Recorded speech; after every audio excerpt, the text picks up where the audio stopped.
Hello friends, welcome to my YouTube channel go for success. आज के video में हम बात करेंगे आपदा के बारे में। आपदा का अर्थ व उसके प्रकार को देखेंगे। तो चलिए वीडियो स्टार्ट करते हैं। सबसे पहले हम देखेंगे आपदा के अर्थ को कि आपदा कहते किसे हैं। ठीक है, तो हम पहले आपदा के अर्थ को समझ लेंगे। तो आपदा प्राकृतिक एवं मानवीय प्रक्रियाओं द्वारा उत्पन्न वह स्थिति है जो व्यापक रूप से मनुष्य एवं अन्य जीव जंतुओं की समान जीवन में भारी व्यवधान डालती है। ठीक है, तो क्या है आपदा? क्या है आपदा का मतलब हम इजी वे में ऐसे समझेंगे। आपदा जो अचानक आ जाती है, जिनका हमें अनुमान नहीं होता, वो हम पे आ जाती है और हमारे जीवन को बहुत अधिक नुकसान पहुंचाती है, उसी को हम आपदा कहते हैं। और आपदा क्या होता है? प्रकृति के द्वारा होता है। अधिकतर आपदाएं प्राकृतिक आपदाएं होती हैं, यानी कि प्रकृति के द्वारा दी गई होती हैं। लेकिन आपदा प्राकृतिक और मानवीय प्रक्रियाओं द्वारा उत्पन्न होता है, यानी इसमें प्रकृति का हाथ तो होता ही है, लेकिन वो मानव का भी उसमें विशेष हाथ होता है, योगदान होता है, तो इसलिए आपदाएं आती हैं। ठीक है, तो आपदाएं प्रकृति को मानवीय क्रियाओं द्वारा उत्पन्न होती है, जो हम मनुष्य और जीव जंतुओं को जीवन में भारी व्यवधान डालती है, यानी कष्ट पहुंचाती है। ठीक है, और आपदाओं को सभ्यता का शत्रु भी कहा जाता है। ठीक है, ये जो प्राकृतिक आपदा होती हैं या मानवीय आपदाएं होती हैं, इन्हें सभ्यता का शत्रु कहा जाता है। सभ्यताएं जैसे कि हड़प्पा सभ्यता, मोहनजोदड़ो सभ्यता, बेबीलोन सभ्यता, नील नदी घाटी सभ्यता, ये जो सभ्यताएं थी प्राचीन काल की सबसे बड़ी सभ्यताएं थी। और इनका विनाश कैसे हुआ था? प्राकृतिक आपदा के कारण, यानी कि भूकंप आया हो, बाढ़ आई हो, जिस किसी चीज से भी इनका अस्तित्व खत्म हो गया था। ठीक है, तो प्राकृतिक आपदा के कारण यह अब नहीं रही अस्तित्व में, तो यही होती है आपदा। तो यह हुआ आपदा का अर्थ। अब हम आगे देखेंगे कि आपदा कितने प्रकार के होते हैं। तो आपदाओं के प्रकार या आपदा का वर्गीकरण, तो दो प्रकार से वर्गीकरण किया गया है। उसमें क्या है? उत्पत्ति कारकों की दृष्टि से आपदाएं और विनाश अवधि के आधार पर आपदाएं। ठीक है, लेकिन जनरल में हम दो ही प्रकार के आपदाएं पढ़ते हैं, प्राकृतिक आपदाएं और मानव जनित आपदाएं। ठीक है, और इसमें जो है आकस्मिक आपदाएं और अनाकस्मिक आपदाएं, यह जो है प्राकृतिक आपदाओं के अंतर्गत ही आती हैं। ठीक है, तो हम यहाँ पे इस वीडियो में देखेंगे प्राकृतिक आपदाएं और मानव जनित आपदाएं। ठीक है, तो चलिए देखते हैं आगे। तो सबसे पहले हम देखेंगे उत्पत्ति कारकों की दृष्टि से आपदाएं। इसमें सबसे पहले है प्राकृतिक आपदा, प्राकृतिक आपदाएं। ठीक है, तो इसको भी दो भागों में रखा गया है, अंतर्जात एवं बहिर्जात आपदाएं। तो इसको हम आगे समझेंगे। सबसे पहले हम देखेंगे प्राकृतिक आपदा के अर्थ को।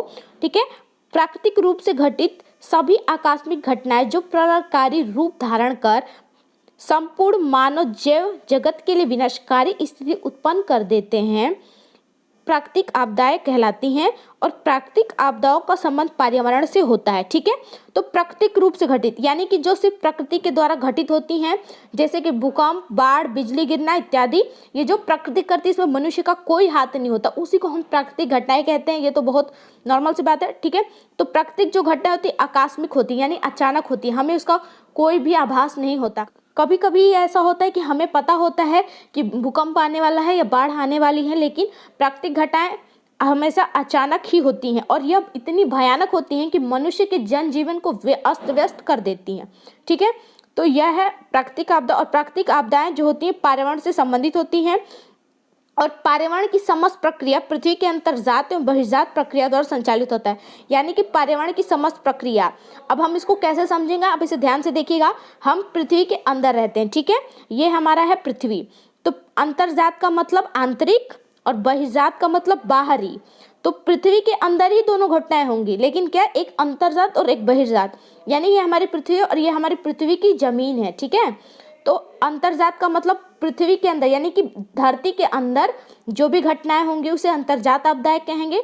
और पृथ्वी के बाहर यानी कि वायुमंडल में जो इतनी घटनाएं होंगी उसे बहिर्जात आपदाएं कहेंगे। आगे आप इसे इजीली समझ जाएंगे। ठीक है, तो प्राकृतिक आपदाओं को भी दो भागों में बांट के रखा गया है। आगे हम देखेंगे और एक एक करके समझेंगे। आगे हम देखते हैं अंतर्जात आपदाएं, यानी कि प्राकृतिक आपदा का पहला हेडिंग है अंतर्जात आपदाएं। इसका क्या मतलब है? भूपटल से संबंधित, यानी कि मैंने बताया कि हम पृथ्वी पर रहते हैं और जो हमारी धरती होती है इसी को हम भूपटल कहेंगे। और भूपटल से जितनी भी संबंधित आपदाएं होती हैं, जैसे कि भूकंप जो कि हमारे धरती पे होता है, ज्वालामुखी विस्फोट यानी कि जो धरती से लावा निकलता है, भूस्खलन यानी कि चट्टान या पहाड़ खिसक जाता है, हिमस्खलन यानी कि जो बर्फ पिघल जाती है, टूट के गिरती है आदि। उत्पत्ति पृथ्वी के अंतर्जात, प्रक्रम या शक्तियों के कारण होती है, इसीलिए इसको अंतर्जात आपदाएं कहते हैं। यानी कि पृथ्वी के धरातल से संबंधित जितनी भी आपदाएं होती हैं उसे अंतर्जात आपदाएं कहते हैं। और इन्हें प्रत्यक्ष रूप से देखना संभव नहीं, क्योंकि हम भूकंप को नहीं देख सकते, हम सिर्फ भूकंप महसूस करते हैं। और आप इन्हें पता भी नहीं लगा पाएंगे कि कब कौन सा चट्टान कहाँ से खिसक जाए, कब कहाँ की बर्फ गिरने वाली है, कब ज्वालामुखी फटने वाला है। ठीक है, ज्वालामुखी क्रियाएं भी पृथ्वी के अंदर होती हैं और हमें इसका कोई ज्ञान नहीं होता। जब लावा बाहर आता है तब हमें पता चलता है कि लावा बाहर आया है। तो यह है अंतर्जात आपदाएं। ठीक है, तो अब हमने समझ लिया अंतर्जात आपदाएं। तो वो सारी आपदाएं जो पृथ्वी के धरातल के अंदर होती हैं उसी को हम अंतर्जात आपदाएं कहते हैं। नेक्स्ट देखेंगे हम बहिर्जात आपदाएं। इसमें क्या है, आप इसको ऐसे समझेंगे, सारी घटनाएं पृथ्वी के अंदर होंगी, लेकिन धरती से जो होंगी उसे आंतरिक और धरती के बाहर जो होंगी उसे बहिर्जात आपदाएं कहेंगे। अब बहिर्जात आपदाओं का संबंध वायुमंडल से होता है। ठीक है, ये धरती पर नहीं होती, वायुमंडलीय होती हैं, इसलिए इनको वायुमंडलीय आपदाएं भी कहते हैं। अगर आपसे पूछा जाए कि वायुमंडलीय आपदाएं किसे कहते हैं, तो बहिर्जात आपदाओं को ही वायुमंडलीय आपदाएं कहते हैं। और यह आपदाएं असामान्य और आकस्मिक तथा दीर्घकालीन दोनों प्रकार की होती हैं। असामान्य मतलब नॉर्मल नहीं होती, बहुत भयानक होती हैं। आकस्मिक होती हैं, यानी कि हमें इसका कोई आभास नहीं होता ये कब होगा। और दीर्घकालीन होती, लंबी होती हैं, यानी कि इनका जो नुकसान होता है बहुत लंबे टाइम तक होता है। इसको भी आप अच्छे से समझेंगे। ठीक है, तो असामान्य आकस्मिक आपदाओं में तो चक्रवाती तूफान, टोर्नेडो तूफान, हरिकेन। ठीक है, तो इसमें एक उदाहरण है चक्रवाती तूफान, जैसे कि टॉर्नेडो तूफान और हरिकेन। ठीक है, ये बहुत खतरनाक तूफान होते हैं जिनका पता हमें बिल्कुल नहीं होता, ये अचानक से आते हैं और जन धन की भारी हानि पहुंचाते हैं। उसके बाद है प्रचंड तूफान, बादल फटना। ठीक है, बादल भी एकाएक फट जाता है जिसका हमें पता नहीं होता और इससे शहर नगर सब कुछ बर्बाद हो जाता है और बहुत से लोगों की मौत भी हो जाती है। आकाशीय विद्युत गिरना ये भी उसी प्रकार की आपदा है, यानी कि अचानक होती है और बहुत असामान्य होती है, यानी कि जब इनसे जो नुकसान होता है बहुत भारी नुकसान होता है। तो इसी को हम क्या कहते हैं, बहिर्जात आपदाएं कहते हैं, यानी कि ये वायुमंडल से संबंधित होती हैं। उसके बाद हम इसको देखेंगे असामान्य और आकस्मिक आपदाएं। असामान्य का अर्थ होगा जो कि बिल्कुल नॉर्मल नहीं होगा, सामान्य से अधिक। और आकस्मिक का मतलब होता है अचानक, एकाएक। तो असामान्य और आकस्मिक आपदाओं में कौन कौन से हैं, तो चक्रवाती तूफान, बादल फटना और आकाशीय विद्युत गिरना, ये क्या है, आकस्मिक और असामान्य आपदाएं हैं। और दीर्घकालिक जो आपदाएं होती हैं, दीर्घकालिक, उसमें क्या है, यानी कि ये आपदाएं होती तो हैं लेकिन लंबे समय तक रहती। जैसे कि सूखा पड़ना, जब सूखा पड़ता है तो महीनों सूखा ही रह जाता है, जिससे जानवर और इंसान दोनों ही प्रभावित होते हैं।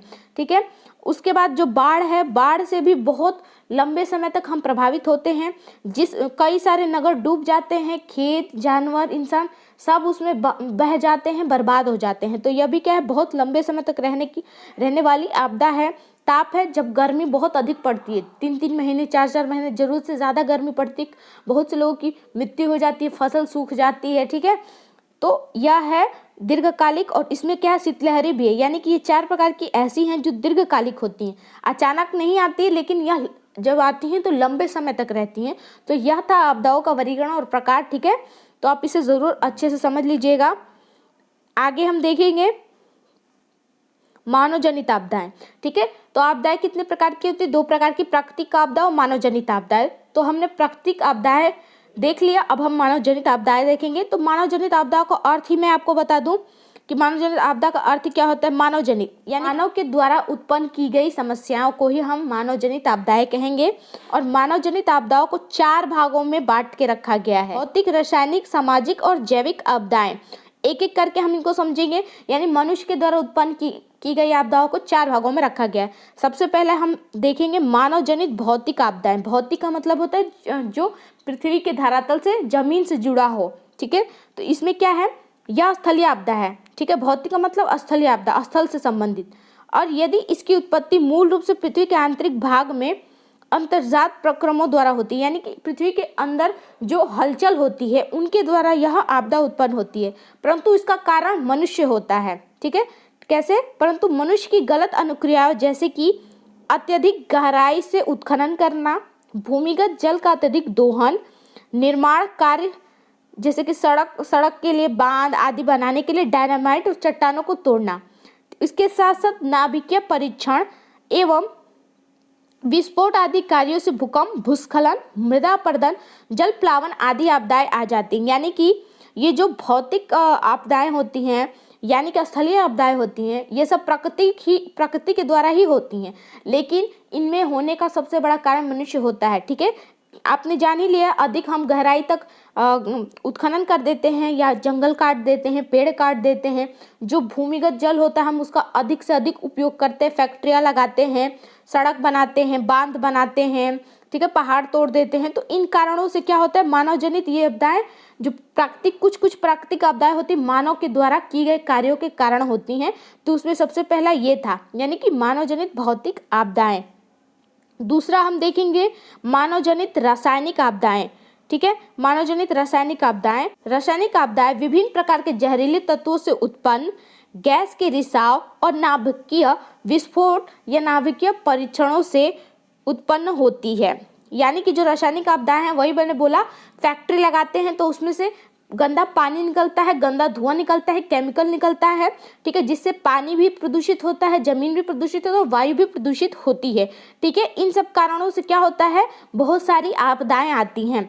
और किसी क्षेत्र में रासायनिक जहरीले तत्वों को जमा या रासायनिक उद्योगों से गैस के रिसाव से विश्व में कई भयावह घटनाएं घटित हुई हैं। इसका मतलब ये है कि ज्वालामुखी विस्फोट हो जाता है, अंदर ही अंदर लावा बनता है, जैसे कि कहीं कहीं पे कोई किसी फैक्ट्री में आग लग जाती है या जहरीले गैस का रिसाव होता है जिससे लाखों लोग मर जाते हैं, बच्चे विकलांग होते हैं, उनका विकास रुक जाता है, वहाँ की जनसंख्या हमेशा के लिए बर्बाद हो जाती है। ठीक है, तो जो मानव की रासायनिक आपदाएं हैं वो मनुष्य के द्वारा की जाती हैं, जैसे कि बम बनाना इत्यादि। मानवजनित सामाजिक आपदाएं।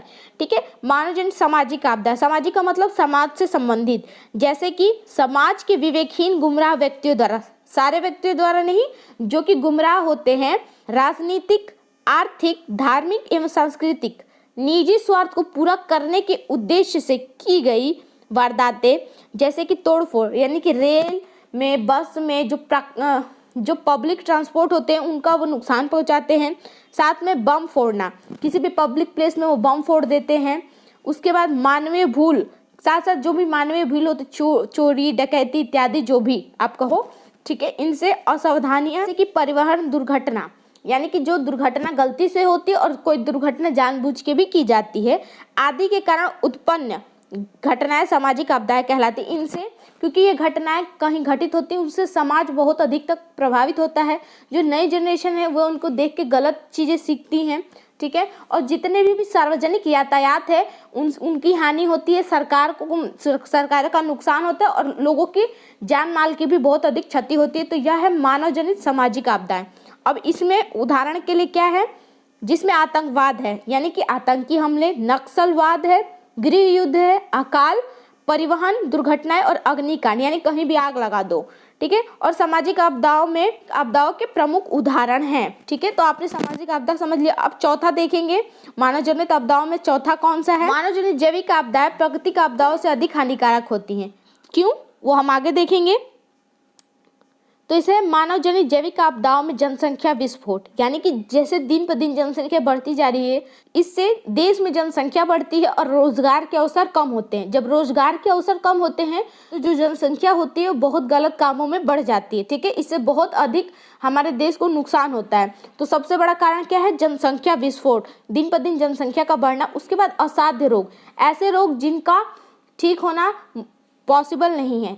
ठीक है, दवाइयाँ कम हैं या फिर वो बहुत महंगी हैं, तो ऐसे असाध्य रोग। और उसके बाद है महामारी, जब कोई किसी तरीके की महामारी आती है, जैसे कि कोरोना हुआ था, एक से अधिक लोगों में फैलता है, यानी कि एक समाज से दूसरे समाज, एक राज्य से दूसरे राज्य में फैलता है, जिससे कि जन और धन दोनों की बहुत हानि होती है। उसके बाद है कृषि उपज में कीड़ों से उत्पन्न विभिन्न प्रकार के रोग, यानी कि जो फसलें होती है उसमें कीड़े लग जाते हैं, जिनसे क्या होता है, बहुत सारी फसलें खराब हो जाती हैं, किसानों को बहुत नुकसान होता है, देश की अर्थव्यवस्था को भारी नुकसान होता है। उसके बाद है जीव जंतुओं में उत्पन्न रोग, यानी कि जितने भी जीव जंतु होते, गाय हैं, मुर्गे हैं, कुत्ते, बिल्ली आदि में अनेक प्रकार के रोग फैलते हैं। इनसे भी हमारे समाज को बहुत अधिक नुकसान होता है और यह रोग भी मनुष्य के कुछ न कुछ कर्मों के द्वारा ही होते हैं, जैसे कि मुर्गियों में बर्ड फ्लू। तो यह विभिन्न प्रकार की जो जैविक आपदाएं हैं ये बहुत बहुत भारी नुकसान पहुंचाती हैं हमें। तो हमने यहाँ समझ लिया आपदाओं के प्रकार और आपदा कितने प्रकार के होते हैं। ठीक है, तो यह था आखिरी। और अगर आपको ये वीडियो अच्छा लगा हो तो प्लीज़ मुझे कमेंट करके ज़रूर बताइएगा। अगर आपको किसी टॉपिक पे वीडियो चाहिए होगा तो आप मुझे कमेंट करके बताइएगा और मेरे चैनल को सब्सक्राइब कर लीजिएगा, साथ ही साथ बेल आइकन प्रेस कर लीजिएगा, जिससे आपको मेरे वीडियोस की नोटिफिकेशन मिलती रहे। Thanks for watching.